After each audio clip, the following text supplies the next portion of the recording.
All right. Thank you so much, Teresa. Thanks, Ali. Thank you, Fellowship of the Spirit Toronto. And my name is Mackenzie Selby. I'm an alcoholic. My sobriety date is March 5th, 2009. And I said this last night, but it baffles me. You admire people in AA, and I was like, I'd been watching Teresa for years, and I've been trying to get her phone number. And Reggie gave it to me, and I was like, oh my God, I got her phone number. Okay, my daughter's in here. Okay, thank you. Bye. Anyway, Reggie, I told you she'd barge in if I didn't lock the door. But Reggie gave me her phone number, and I was like, oh my God, I got Teresa's number, So, and she's just a human, but I love her, and I'm glad to be your friend. Anyway, let me get off that for a second. My home group is the Straight Out of Bondage group of Alcoholics Anonymous, who meet every Tuesday, Friday, and Sunday at 9115 Southview Street in South Haven, Mississippi. So if you're ever in Mississippi and you need a meeting, please holler at me. And I would love to come to this meeting every Tuesday, but I've committed to my home group every Tuesday night. So glad to be here. I hate that y'all are listening to me, or I have to listen to me. Anyway, so I guess I can start by saying, my relationship with God was very strange. I, started drinking when I was 8 years old. I had my first drink at 4, but I really got started when I was 8, and it was over by the time I was 17, but a lot of stuff happened in between. And I'm just going to give you a little backstory of my relationship with God before we start this. And so, my grandfather was in Vietnam, and I got on this church bus, and I was asking him about God. And he said, there ain't no God. I killed a bunch of kids in Vietnam. There ain't no God. And I was like, all right, okay, cool, And my grandmother would drink a case of Milwaukee's Best and be like, come over here. Let me tell you about my friend Jesus Christ. My mom would smoke a bunch of meth, tweak the pipe, and she's like, let's study the Bible, And it was just strange, to say the least. I was that of profound confusion. I did not know what was what.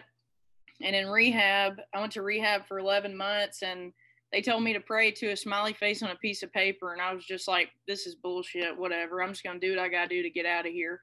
And that was kind of my idea of God. I was like, this is just a piece that it talks about, I think Bill talked about this in his story. He was like, I read the Bible, or I looked at the what are they called? I don't know. He's like, basically I looked at something and I picked out what I wanted, and I disregarded the rest. And that's kind of what I did with AA. And I don't know if it was because my brain wasn't fully developed and I was a kid and I couldn't grasp and understand what you guys were trying to tell me, but I was just resistant. And I would be in meetings and people would just mention the word God. I'd flip tables. I threw chairs. I tried to get in a fight with a 60-year-old woman because she told me it doesn't even matter. And then this one guy told me, we're in Mississippi, so it's like Bible Belt. And he's like, I can feel the dark side seeping through you. And it was like, that crazy stuff just turned me off. And I went to church with one of these girls, and her dad was a preacher, and he was, screwing kids. And they have these things called tent revivals, and they'd be like shaking snakes and stuff. And I'm like, what? I don't know what this is. This is crazy. And then I'll go to all black churches. Those were my most favorite. I was like, this is great, but everything else was weird and I didn't like it. So I just kind of marked all that off. And so I got sober when I was 17. I had a sponsor by name only until I was about 3 years sober. When I was about 3.5 years sober, I really started working the steps. And I was sitting with my sponsor, and we got to step 11. And I just kind of said, yeah, I believe, whatever. She's like, it'll come when it comes. And it got to the point where it's becoming a real problem. And I was just kind of raw dogging life and doing trial and error. And people would say, why don't you try meditating? Have you prayed about it? And I'm like, shut up. I don't want to hear that. Like, tell me something logical I can do to fix my life. And I go to my sponsor and be like, what do I do now? She's like, I can't tell you what to do. And it would just infuriate me. I'm like, just tell me what to do. Just give me some direction, Isn't that what you're supposed to be doing? And she would just laugh. And they'd be like, don't make any big decisions your first year. And then somebody said, what about step 3? That's a big decision, you know? And she said, I have to go out and have my own experience. And with God, she said, do you believe that I believe? And I said, yeah. She said, borrow mine until you get your own. So I was praying to my sponsors, God, for the first 6 years I was sober. And I would try. I read so many books. I went to Buddhist monk temples. I went and did like Indian or Native American sweat lodge, and I prayed with crystals, and I did all the shit. I did everything I possibly could, and I just felt like I was insane. And I really love what Saeed read, and that's what got me. It says it doesn't have to be this big, crazy, burning bush experience. Most of us are of the educational variety, and that's what mine was. And that's kind of why I picked this topic. And I know you read it, but I'm just going to say it again to refresh myself. It says, almost any experienced AA will tell how his affairs have taken remarkable and unexpected turns for the better as he tried. And I just kept trying. That's what they told me to do. They said, come all the way in, sit all the way down. Don't leave a moment before the miracle happens. If you give up, that means you're a loser. Don't give up. Just keep doing it. Just keep trying. And I'd be like, but I'm praying and nothing's happening.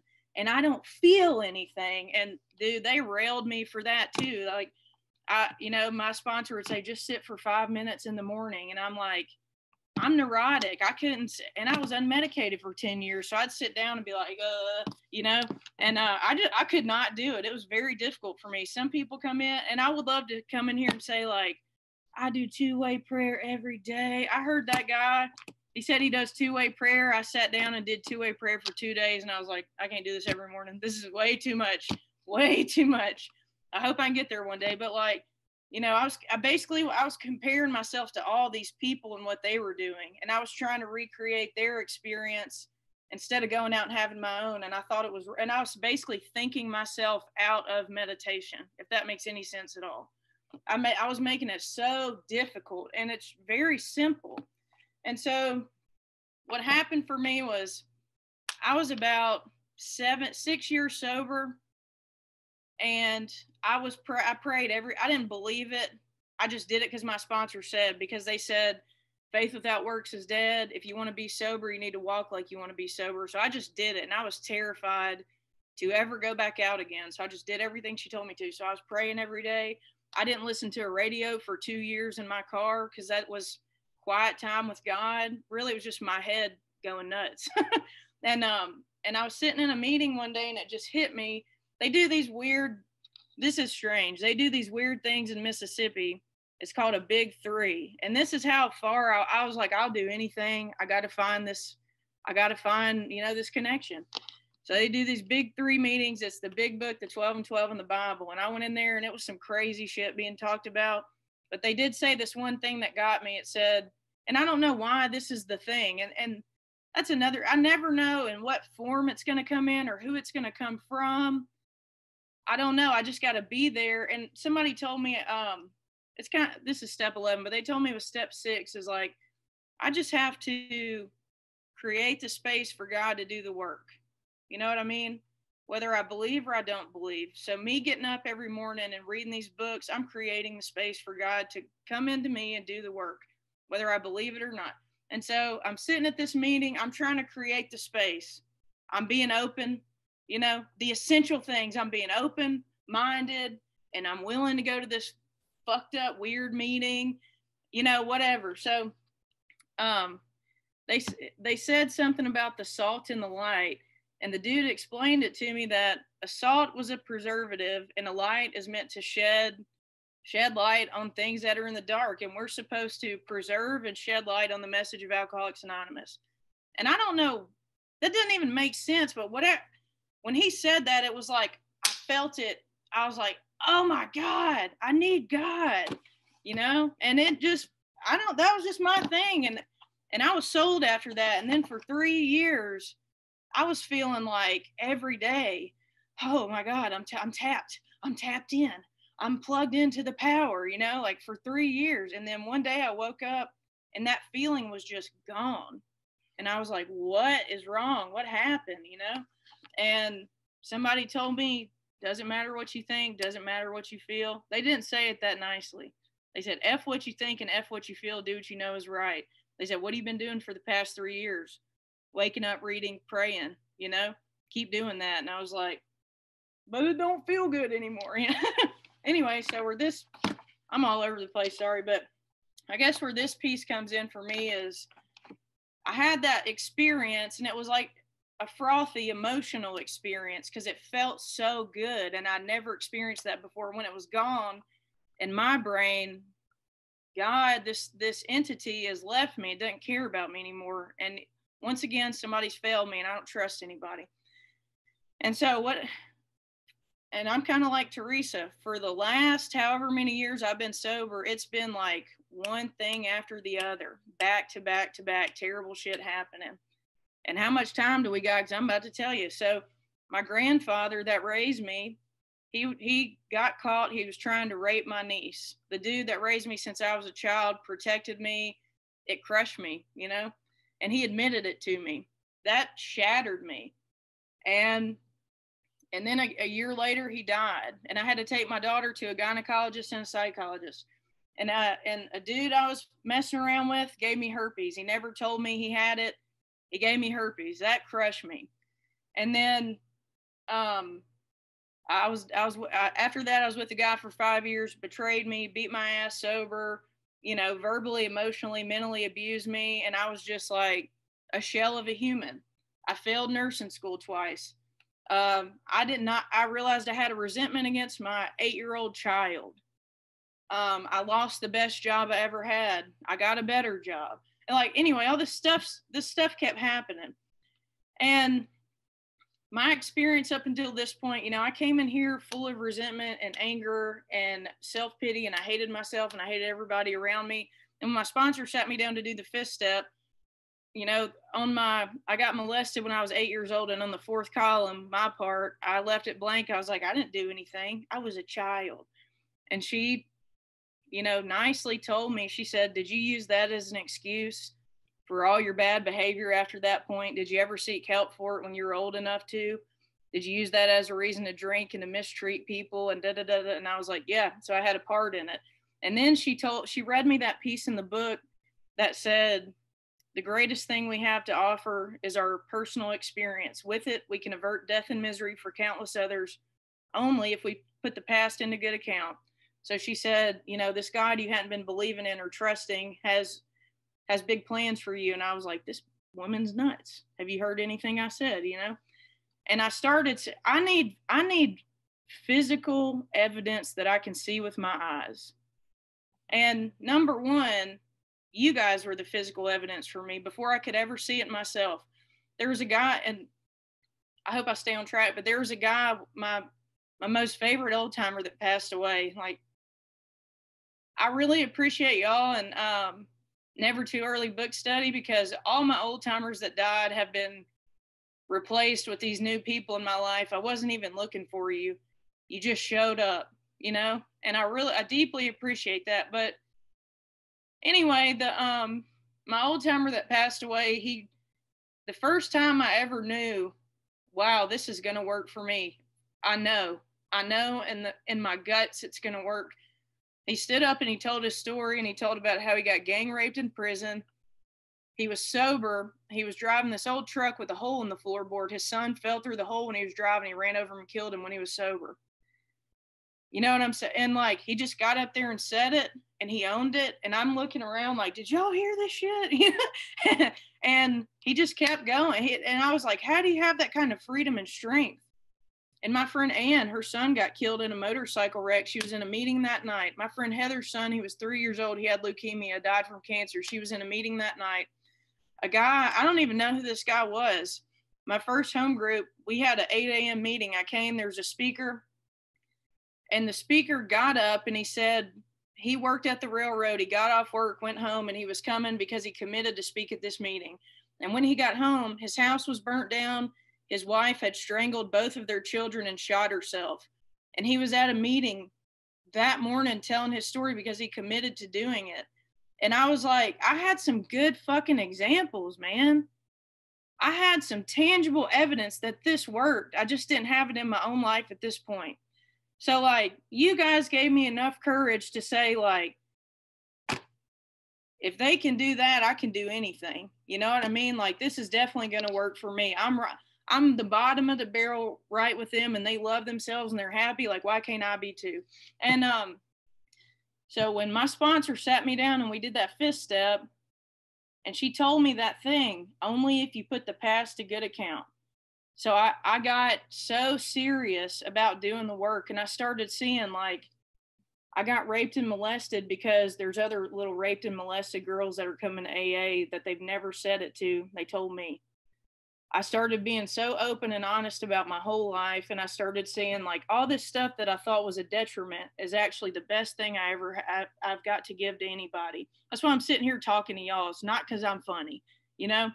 And all that stuff that happened, like, I failed nursing school because I don't even really want to be a nurse. I got put in a better position.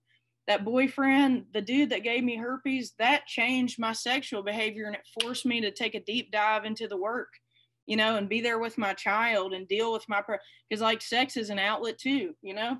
And anyway, and the dude that was, I was with for 5 years, I got out of that relationship, immediately got in another relationship. Another dude got prostitutes on the news. That sucked.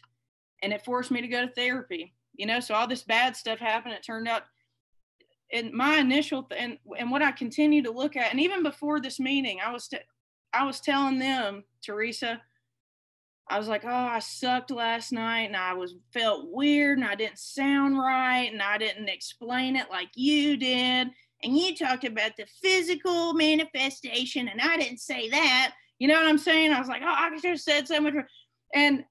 But what it boils down to is, like, I don't trust God. You know what I'm saying? I don't trust God. And I wish I did wholeheartedly and fully, and I just don't. That's why I need to continue to do this stuff. And, like, I'll get areas of my life I'll get to where I really trust. You know when you work, I don't know if this has anything to do with step 11. I feel like it does, and I really hope it does. I feel like I'm going nuts right now. But you know how, like, you're really super hyper focused on one area of your recovery of your life, and it's really good, and you turn around and there's like 10 other areas. You're like, oh my God, no, I've ignored all this stuff. And so that's how, I don't even know why I just said that. I totally forgot. Anyway, but yeah, I guess that's how it fit. Oh yeah, that's how it feels with, like, trusting God. You know, like, I didn't even know and I hate the 2-way prayer, but it's really helpful. I hate it. I don't want to sit there and do that, because every time I do it, it reveals all the stuff to me. And, like, you were talking about writing last night, and I can't focus. So what I do, and I'll just tell y'all my 11th step routine, I guess, since we're talking about step 11, but I get up and I'm fucked up. I'm in a bunch of different programs. I'm messed up. I'm sorry. I'm in a bunch of different programs. So I just try to read spiritual literature and stuff that's going to make me focus and connect to God, and anything that's going to help me be unselfish, because that's all I think about all the time is me and how I feel. And but the main piece is, like, I try to sit there and pray, and I cannot focus. And I used to, like, try to make myself, but I've just accepted the fact I can't focus like that. So what I have to do is, like, I write my prayers every single day. I usually read the meditation, and then I'll write it down so it'll sink in my brain, because when I'm writing, I'm looking at it, I'm thinking about it, I'm physically doing it, I'm fully immersed in what I'm doing, so I actually absorb it and grab it, because other than that, I can't do it. So, but I guess to wrap this up, the main thing I'm trying to express is, like, in the beginning, I did not trust God. And then all this stuff happened, and I had it wasn't, when it says it's circumstance rather than a virtue. It was not a virtue. It was pure, it was like, damn, I've tried everything that I know, and that ain't working. So I guess I'll try to meditate now. You know, I didn't consistently meditate until like 2 years ago. I just was resistant to it. I thought it was stupid, and I was different than everybody else, and I can pick what steps I need to work, and I can inventory really great. And I'm an inventory queen. Let's just inventory everything. And, like, so I had to just, I got to a point of desperation, internally. And then I had to look at like, why am I so resistant to step 11? Because somewhere in my brain, I think it's lame to admit that I trust God or to talk to this entity I was like, why do I think it's lame? And I had to look at that. Somebody, my family was like, what are you doing? Why are you even my granddad's like, you praying to nothing, ain't you? And that was stuck in my head from when I was a kid. And it talks about we got to let go of these old beliefs and ideas. And I didn't know that until I started freaking meditating. So anyway, but I guess for me, it's like I just had to submit. But when I did that, just like it said, my whole freaking life got better. My whole life got better. And it's kind of like with alcoholism, is like I was looking at prison time and I had no other option but to go to treatment in AA. And I was like, damn, I can't do anything else. It was completely out of my control. And then I started doing it and my life slowly got better. And then I looked at step 1. And when I admitted I was an alcoholic, my life slowly got better. And then when I started, because I totally skipped 2 and 3, I did them just like, I'll say, yeah, whatever. I'm on step 4 now, That's how I'm going to show that I decided. So I started doing the 4th and 5th. My life got a little bit better. I became more aware. And then I skipped 6 and 7 4 years. I read a few sentences in the big book, and I was like, all right, that's over. You know what I mean? And then I made amends. Things got a little, anyway, but I don't know. I started trusting God more and really, really trusting God and understanding what faith without works is dead means when I had all those messed up experiences. And I remembered like, damn, Dan got through that. I'm going to be fine. And I know deep in the recesses of my soul, to my core, whatever happens, I'm going to be fine. God's got me. And I don't know how to quantify that or explain it, but I think for me, it's just come with experience. And, I wish I could, I can't explain it, you got to have your own experience.